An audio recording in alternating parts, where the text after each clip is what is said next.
My fiancée slept with 3 strangers at her bachelorette party, so I vanished silently, and what unfolded next shattered her perfect life beyond repair. Mia and I, both 30, met when we were 24. We were at a mutual friend's birthday party. I remember seeing her across the room, laughing at something someone said and thinking she was the most beautiful woman I'd ever seen. She had this infectious energy, the kind that made you want to be around her. By the end of the night, we were sitting on the patio talking about everything: music, movies, travel, dreams, and I was hooked. We started dating a few weeks later and moved in together after a year. Things were great, or at least I thought they were. Sure, Mia liked to party more than I did, but it was never anything extreme, or so I believed. I figured we balanced each other out. I was the grounded one, and she brought the fun.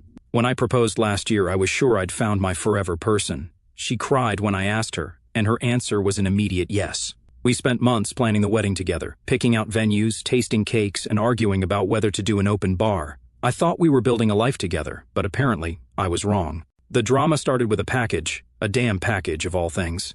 I wasn't even supposed to be home at that time. My shift ended early, and I figured I'd surprise Mia by coming home and cooking dinner. When I got to the apartment, I saw a small gift bag sitting at the door. It had a glittery tag on it that read, "To the wildest bride-to-be, you deserved every second of it. Love, Tasha." At first, I didn't think much of it. Tasha was Mia's best friend, practically glued to her side since college.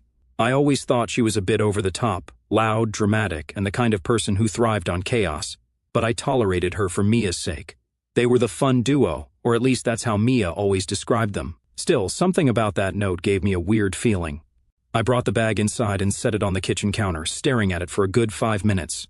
My brain kept going back and forth. It's probably nothing, but why does it feel weird? I decided to open it. I told myself it wasn't snooping, it was just curiosity. Besides, it was addressed to Mia but left out in the open like that.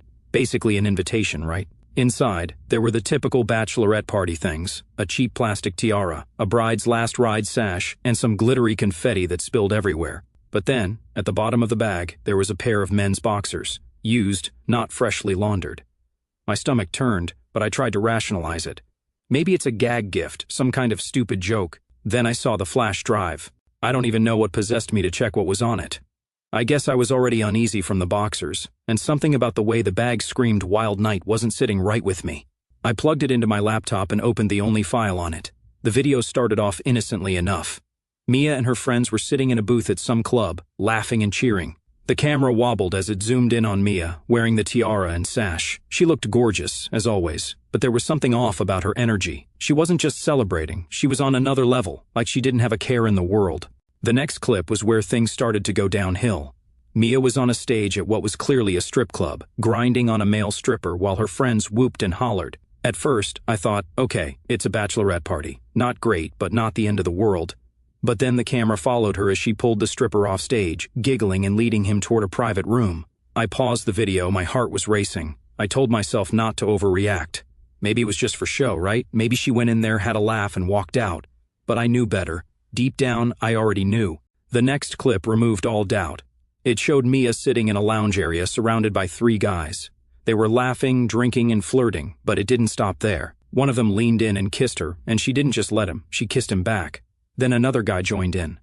By the end of the video, she was leading all 3 of them into what looked like a hotel room. Tasha's voice in the background made it worse. She was laughing and narrating the whole thing. "Mia, you're a legend. Bride of the year." I sat there, staring at the screen, feeling like my chest had been ripped open. This wasn't the woman I'd spent the last 6 years of my life with. This wasn't the Mia who used to fall asleep on my chest while we watched stupid rom-coms. This wasn't the Mia who talked about how excited she was to start a family with me. Mia came home that evening like nothing had happened. She kissed me on the cheek, asked about my day, and went on about how Tasha had the best ideas for wedding decorations. I just nodded and smiled, pretending everything was fine, but inside, I was done. I couldn't even look at her without seeing that video in my head. I felt like an idiot for not seeing it sooner. Had there been signs? Did I miss them? Or was this the first time? I didn't know, and honestly, I didn't care. The woman I thought I was marrying didn't exist anymore. That night, I didn't sleep. I lay awake, staring at the ceiling, replaying the video over and over in my mind. Every laugh, every kiss, every touch felt like a dagger. I wanted to confront her, to yell, to demand answers, but I knew it wouldn't change anything. The next morning, Mia got up early to get ready for work. She kissed me on the forehead before leaving and said, "I can't wait to see you tonight, babe." I smiled and said, Me too. The second Mia left for work, I started moving. I didn't even sit down to have coffee or think about what I was doing. I just grabbed my duffel bag from the closet and started packing. Clothes, toiletries, my laptop, chargers, whatever I could fit without making a mess. I wasn't planning to come back, so I didn't waste time trying to decide what to take or leave. I knew the furniture wasn't worth the hassle, and I didn't care about most of the shared stuff anyway. Let her keep the couch, the TV, the kitchen gadgets. She could have it all. I just wanted out. As I was packing, I realized I'd never done anything like this before. I've always been the guy who plans everything to the last detail. Vacations, work schedules, even lazy Sundays. But here I was, stuffing random things into a bag with no clear plan other than to get out of this. I grabbed my phone and started Googling places to stay. I didn't want to go to a regular hotel. It felt too cold, too close to reality. I needed somewhere I could think, breathe, and figure out my next move. That's when I found a small resort about 2 hours outside the city. It wasn't fancy, but it looked quiet, and they had last-minute availability. Perfect. I called and booked a room for a week, paid up front, and didn't even care about the price. It felt like a small price to pay for some peace of mind. Before I left, I grabbed a folder from my desk where I kept all the wedding contracts. I had no intention of paying for a wedding that wasn't going to happen. The venue was first on my list, so I called them as I walked out the door. "Hi, this is Ryan," I said, trying to sound normal. "I need to cancel a reservation for a wedding." The woman on the other end sounded surprised. "Oh, I'm sorry to hear that. Can I ask why?" I wasn't about to spill my personal drama to a stranger, so I just said, "Change of plans. Life happens, you know." She went on about cancellation fees, how they'd keep 20% of the deposit, blah blah. I didn't care. "That's fine," I said. "Just cancel it." With that done, I got in my car and started driving. I didn't even look back at the apartment. The drive to the resort felt surreal. It was like I was on autopilot, just following the GPS while my mind replayed everything I'd seen on that flash drive. Was it just the party, or had she been hiding this side of herself the whole time we were together? I stopped at a gas station halfway there to grab some snacks and water. While I was paying, my phone started buzzing in my pocket. I didn't even have to look to know it was Mia. I ignored it, but the buzzing didn't stop. Text after text, call after call. She must have gotten home and realized I was gone. I couldn't bring myself to read the messages yet. I wasn't ready for the excuses, the fake tears, or the "it wasn't what it looked like" speech. I just turned my phone on silent and kept driving. The place was small but perfect. A king-sized bed, a little kitchenette, a fireplace, and a deck overlooking the lake. It felt like a world away from everything I'd left behind. I dumped my bags in the corner, sat on the edge of the bed, and finally let out a long, shaky breath. For the first time all day, I felt the weight of what had just happened. This wasn't just a fight or a breakup. I'd left behind my fiancée, my home, and the life I thought I was building. I spent the rest of the day unpacking, but it felt weird to see my stuff in this unfamiliar space. I kept expecting Mia to call out from the other room or ask me what I wanted for dinner. Every little sound made me jump, like she was going to walk in at any moment. When I finally sat down to eat a sandwich I'd made from the snacks I brought, I checked my phone. There were over 20 missed calls from Mia, plus a flood of texts. They started out casual. "Hey babe, where are you? Did you go somewhere without telling me? Let me know when you're coming back." Then they got panicked. "Ryan, this isn't funny. Where are you? Are you okay? Why's your stuff gone? What's going on?" And finally, desperate, "Please call me. I don't understand what's happening. Please." I didn't respond. Instead, I called my parents. My parents are the kind of people who don't pry unless they absolutely have to. When I told them I'd left Mia and the wedding was off, my mom just said, "Okay, sweetie, do you want to tell us what happened?" I kept it vague. "She wasn't who I thought she was," I said. My dad chimed in, "Good for you, son. Better to find out now than later." They didn't press me for details, which I appreciated. I told them I was staying at a resort for a bit to clear my head, and they said they'd support me no matter what. That first night at the cabin was strange. I kept expecting Mia to barge in, demand answers, or somehow convince me to come back. I thought about how much time and effort I'd put into our relationship, planning dates, saving for the wedding, compromising on things like her obsession with Tasha. And for what? For her to throw it all away in one night of partying. By the time I went to bed, I'd made up my mind I wasn't going back. Not for her tears, her apologies, or her promises. This was the end, and I was okay with that. One thing kept bothering me, Tasha. She wasn't just some innocent bystander in all this. If anything, she was the ringleader. That video wasn't just a candid recording of the night. It felt like a trophy, something she was proud to show off. And that damn note on the package, "You deserved every second of it." It was practically a confession. Tasha always rubbed me the wrong way. When Mia and I started dating, Tasha was one of the first people I met in her circle. She was loud, constantly making sarcastic jokes, and always had to be the center of attention. Mia thought she was hilarious and fun, but I thought she was obnoxious. Over the years I learned to tolerate her because she and Mia were so close, but I never trusted her. Looking back, there were red flags. Tasha would constantly push Mia to go out, even when we had plans. There were times when Mia came home drunk at 2 in the morning, with Tasha giggling in the background, shouting, "Sorry for stealing your girl, Ryan." I used to laugh it off, but now it didn't feel so funny. At the resort, I decided to confront her. Not Mia, not yet. I wanted answers from the person who encouraged this whole mess. I didn't want to call Tasha directly, so I used a burner number app to text her something vague but baiting. "Hey, it's Ryan. We need to talk about Mia. Meet me at the coffee shop on 7th tomorrow at noon." She responded within 5 minutes. "WTF, are you okay? Is Mia okay? What's this about?" I didn't reply. The next day, I drove back to the city, parked a few blocks from the coffee shop, and waited. Sure enough, Tasha walked in right on time, looking as smug as ever. She was wearing her usual over-the-top outfit, a bright pink blazer, heels that looked impossible to walk in, and sunglasses indoors. Classic Tasha. I walked in a few minutes later and sat down across from her. She looked surprised to see me, but then smiled. "Ryan, you scared me with that text. What's going on?" I didn't waste any time. "Cut the crap, Tasha. I know about the bachelorette party." Her smile froze. What do you mean?" I leaned forward, keeping my voice low. "I mean the flash drive, the videos, the package you left on the doorstep. I know everything." She stared at me for a moment, then laughed nervously. "Oh, come on, Ryan, it's just bachelorette party stuff. You're not seriously upset about that, are you?" "Upset?" I said, leaning back in my chair. "That's an understatement. What kind of best friend encourages someone to cheat on their fiancé and then sends them a highlight reel?" Her face turned red. "It wasn't like that," she said quickly. "It was just a fun night. No harm, no foul." I pulled my phone out of my pocket and opened the screenshots I'd saved. I slid it across the table, showing her the messages she'd sent Mia. "Bride of the year! You owned that stage, girl. Don't feel guilty. It's your last chance to be free." Her eyes widened, and she tried to push the phone back toward me. "Ryan, you're taking this way too seriously. It's just tradition, you know? Every bride deserves one wild night." "Tradition?" I said, my voice rising slightly. "Is that what you call it? Because to me, it looks like you were egging her on the whole time." Tasha sighed and leaned back in her chair, crossing her arms. "Look, I didn't force her to do anything, okay? She's a grown woman. She made her own choices. And you were right there cheering her on," I shot back. "You were supposed to have her back, Tasha. Instead, you helped her throw away everything we built together." She rolled her eyes. "Oh, please. It's not like she doesn't love you. It was just a one-night thing. You guys can move past this." That set me off. I slammed my hand on the table, making her jump. "Move past this? You think I can just forget about her sleeping with 3 guys because you call it a one-night thing? You're unbelievable." She looked around nervously, probably worried about the other customers staring. "Okay, fine," she said, lowering her voice. "I'm sorry if it got out of hand. But honestly, Ryan, this is between you and Mia. Don't drag me into it." "You're already in it," I said, standing up. "And believe me, Tasha, everyone is going to know exactly what kind of friend you are." Her eyes widened.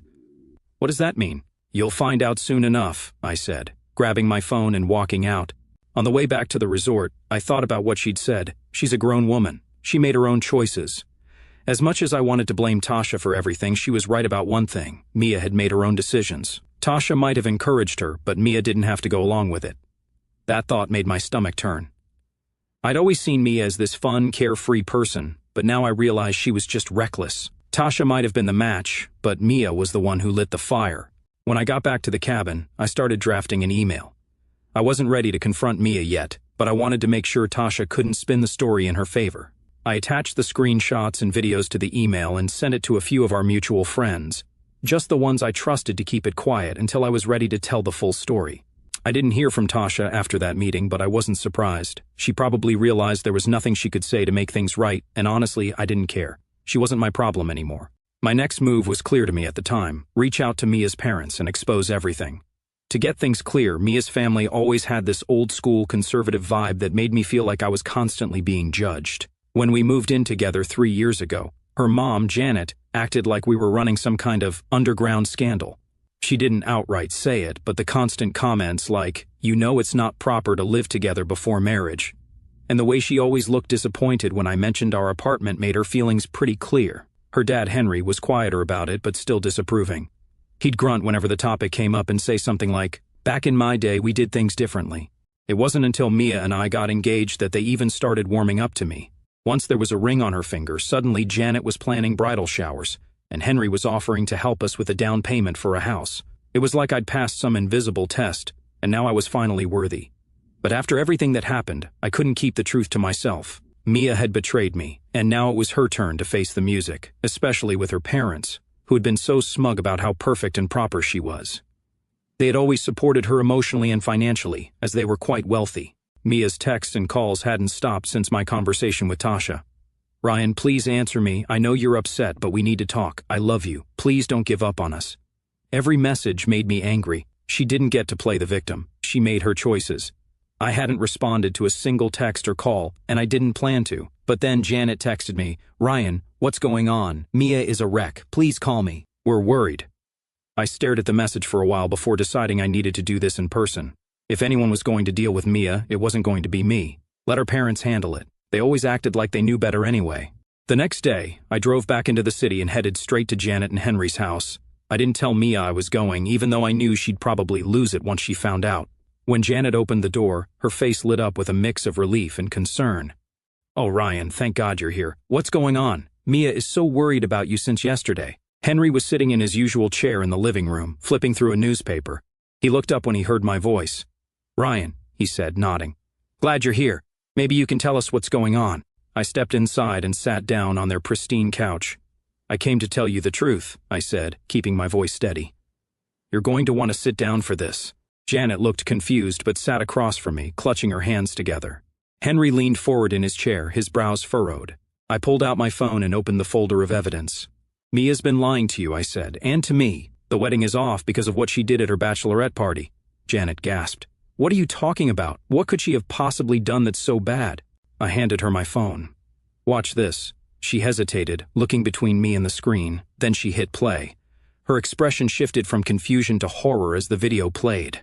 "Oh my God," she whispered, her voice shaking. "This can't be real. Tell me this isn't real."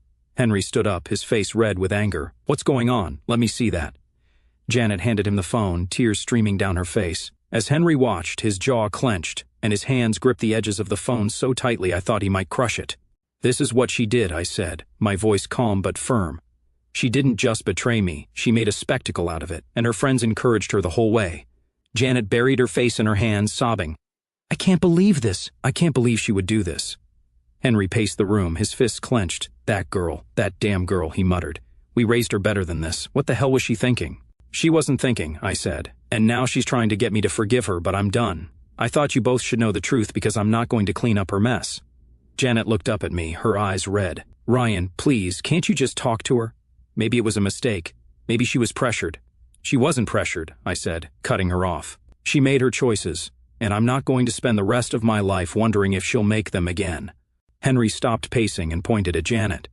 "This is what happens when she listens to that damn Tasha instead of us. I told you Tasha was trouble. I told you." Janet nodded, wiping her tears. "We should have said something. We should have stopped her from moving in with you. Maybe this wouldn't have happened." I almost laughed at the irony. "You think me moving in with her was the problem?" I asked. "You've been so obsessed with what's proper that you never saw the real issue. Mia's reckless. She's been reckless for a long time, and now she's paying for it." Henry sat back down, shaking his head. "Unbelievable. Absolutely unbelievable." I stood up. "Look, I'm sorry to drop this on you, but it's your problem now. She'll probably come to you for help, and you can decide how to handle it. I've already made my decision." Janet grabbed my arm as I walked toward the door. "Ryan, please, don't tell anyone else about this. Think of the embarrassment for our family." I pulled my arm away gently. "That's not my concern anymore, Janet. You'll have to deal with that yourselves." As I drove back to the resort, I felt a strange sense of closure. For years, Mia's parents had looked down on me, treating me like I wasn't good enough for their daughter. Now they knew the truth. Their perfect daughter had ruined everything on her own. Later that evening, I got another voicemail from Janet. "Ryan, it's Janet. I don't even know what to say. Henry and I are devastated." We confronted Mia, and she's completely fallen apart. She said she doesn't know how to fix this, but honestly, neither do we. "I just want you to know that we're so sorry. If you ever want to talk, we're here." I deleted the message. Mia could deal with her parents now. I was done. Let her explain herself to them. Let them pick up the pieces. I wasn't her safety net anymore. It didn't take long for the truth to spread. After dropping the truth bomb on Mia's parents, I decided to widen the circle. I wasn't being vindictive, okay, maybe a little, but people needed to know what Mia and her crew were really about. If I didn't say anything, they'd sweep it under the rug like it never happened. That wasn't going to fly. The first person I reached out to was Rachel, one of Mia's closest friends. She wasn't at the same level of chaos as Tasha, but she was there that night. She played along, cheered Mia on, and probably thought it was all harmless fun. I wasn't giving her a free pass. I sent her a short text. "Rachel, I know what happened at the Bachelorette party. I've got the videos and messages to prove it. Don't play dumb, we need to talk." Rachel called me within minutes, her voice shaky, like she was caught off guard. "Ryan, what the hell is this? Where did you get this?" "Does it matter where I got it?" I said, keeping my tone calm. "You were there. You saw everything." She stammered for a bit before blurting out, "I didn't know it was that bad, okay? I thought it was just some dancing and flirting. I didn't know." "You didn't know she disappeared with 3 guys?" I cut in. "You didn't know she cheated on me in front of all of you?" Rachel went quiet for a moment. I thought she'd hung up, but then she sighed. "Look, Ryan, I'm sorry. I should have said something, but it's not like I could stop her. Mia talked about how boring marrying you would be, and she wanted one last fun night. Tasha was the one hyping her up, and Mia was, well, she was drunk and going along with it." I almost laughed. "Going along with it? That's your defense?" "She wasn't just going along with it, Rachel. She made those choices, sober or not, and you stood there and let her." Rachel tried to backtrack. "I didn't think it was my place. It was your place," I snapped. "You're her friend." A real friend would have stopped her. She didn't have much to say after that. By the end of the call, she apologized again and swore she'd talk to Mia. I wasn't holding my breath. The next domino to fall was Tasha. I didn't have to do much there because by now Mia's parents were in full damage control mode. Janet and Henry must have laid into Mia after I left their house because the next day Mia called me over 20 times. I didn't answer a single one. Then Tasha texted me, and her tone was anything but friendly. "Ryan, what the hell are you telling people? Mia is a mess, and now everyone's acting weird with me. You need to stop this." I couldn't help but smirk when I read that. Tasha was finally feeling the heat. I didn't even bother responding, let her squirm. But the best part came when Rachel spilled the beans to the rest of their friend group. Rachel might have been complicit in Mia's behavior, but she wasn't about to go down with the ship. She started distancing herself from both Mia and Tasha, telling anyone who'd listen that she didn't know the full extent of what happened, and that she never would have supported it if she had. By the end of the week, the story was everywhere. Mia had gone from being the fun bride-to-be to the pariah of her own social circle. One of the mutual friends in their group, Chloe, reached out to me. We weren't particularly close, but she'd always been polite and respectful whenever we hung out in group settings. Her message caught me off guard. "Hey Ryan, I just wanted to say I'm sorry for everything you're going through. I had no idea Mia was capable of something like that. If there's anything you need, let me know." Meanwhile, Mia was still trying to get in touch with me. The texts had slowed down, but they hadn't stopped entirely. "Ryan, I know you're mad, but we need to talk. Please, I'll do anything to fix this. Just tell me what to do." It was almost pathetic. She wasn't apologizing because she felt bad about what she did. She was apologizing because her life was falling apart. Then Tasha and Mia finally had their falling out. It started as a quiet disagreement but quickly escalated into a full-blown argument. Tasha, fed up with being blamed for everything, told Mia, "Don't act like I made you do anything. You were all in. Stop playing the victim." Chloe heard about the fight and texted me, "Tasha and Mia aren't speaking anymore. Tasha's telling everyone Mia used her as a scapegoat. It's a mess." I couldn't help but feel a bit of satisfaction. For years, Tasha had acted like she was untouchable, manipulating people and causing drama. The last I heard from Janet, Mia was completely falling apart and struggling to get her life together. At first, I thought it was just emotional fallout, crying, begging, the usual. But as the days passed, I started hearing bits and pieces from mutual acquaintances about how bad things had really gotten for her. Apparently, Mia's parents, Janet and Henry, had reached their breaking point after our conversation. I knew they were angry, but I didn't expect them to go as far as they did. From what I heard, Janet tried to talk some sense into Mia after I exposed everything. Mia's response? She blamed me. She said I overreacted, that I should have been more understanding, and that it wasn't fair for me to ruin her life over one mistake. That didn't sit well with Janet and Henry. They'd always been about appearances, and having their daughter's dirty laundry aired out to their friends and extended family was their worst nightmare. When they realized Mia wasn't taking responsibility for anything, they kicked her out of the house. It wasn't just a threat either. They packed up her stuff, left it on the porch, and told her not to come back until she figured out how to take accountability for her actions. Knowing Janet, she probably threw in something like, "You're an embarrassment to this family." Mia tried to stay with Tasha, but that didn't go well either. After their blowout fight, Tasha wasn't exactly eager to let her crash on the couch. Tasha made it clear she didn't want to be involved in the mess anymore, and letting Mia stay with her would only make things worse. Chloe told me Mia had reached out to a few other friends, but most of them had already distanced themselves. Rachel ignored her calls, and the others didn't want to risk being caught in the crossfire. By the end of the week, Mia was basically couch surfing wherever she could find a temporary place to stay. The financial fallout hit her even harder. Mia had a cushy office job at a company her dad had helped her get into. Henry pulled some strings to get her in the door, and she'd been coasting ever since. But after her parents kicked her out, Henry made it clear he wasn't going to protect her anymore. From what I heard, Mia's manager wasn't thrilled with her work ethic to begin with. She'd already been warned about showing up late and slacking off on projects. Once her personal drama started leaking into the workplace, thanks to whispers from mutual acquaintances, the company decided she wasn't worth the trouble. She was let go under the guise of downsizing. I'll admit, when Chloe told me about Mia losing her job, I felt a little vindicated. Not because I wanted her to suffer, but because it was another example of her actions catching up with her. For years she'd coasted through life, relying on other people to clean up her messes. Now she had no safety net. I heard through the grapevine that Mia tried to reach out to Janet and Henry again after losing her job. She showed up at their house, crying and begging to come back, saying she didn't have anywhere else to go. But they didn't cave. By this point, Mia was completely out of options. She didn't have a job, a place to stay, or any friends willing to help her. The texts and calls from her were getting more desperate. "Ryan, please talk to me. I have no one else. I'm sorry for everything. I lost my job, my home, everything. I know I messed up. Please give me another chance. I'll do anything to fix this. Just tell me what you want."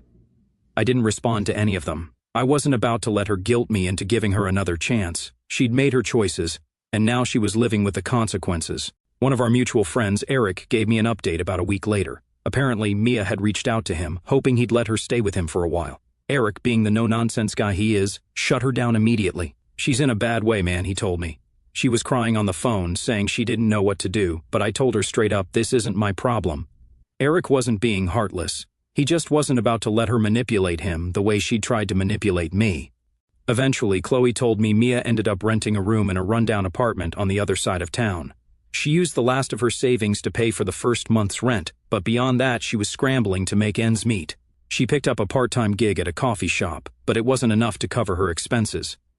"She's barely hanging on," Chloe said. "I don't think she's ever been this low." The part that surprised me the most was how quickly everyone turned their backs on her. For years, Mia had been the center of her friend group, the one who always planned the parties and brought people together. But now that she was the one in trouble, no one wanted to help her. Tasha washed her hands of Mia entirely, saying, "She's not my responsibility anymore." Rachel cut ties completely, saying she couldn't deal with the drama. Even Chloe, who had tried to stay neutral, eventually stopped talking to her. Mia had burned every bridge she had, and now she was stuck trying to rebuild her life from scratch. I'd be lying if I said I didn't feel a little satisfaction watching her unravel. Not because I wanted her to suffer, but because it proved a point. Actions have consequences. Mia had spent years relying on other people to bail her out, but now she was finally facing the reality of her choices. As for me, I was moving on. Every day felt like a step closer to leaving all the drama behind. Mia was on her own now, and honestly, that's exactly where she needed to be.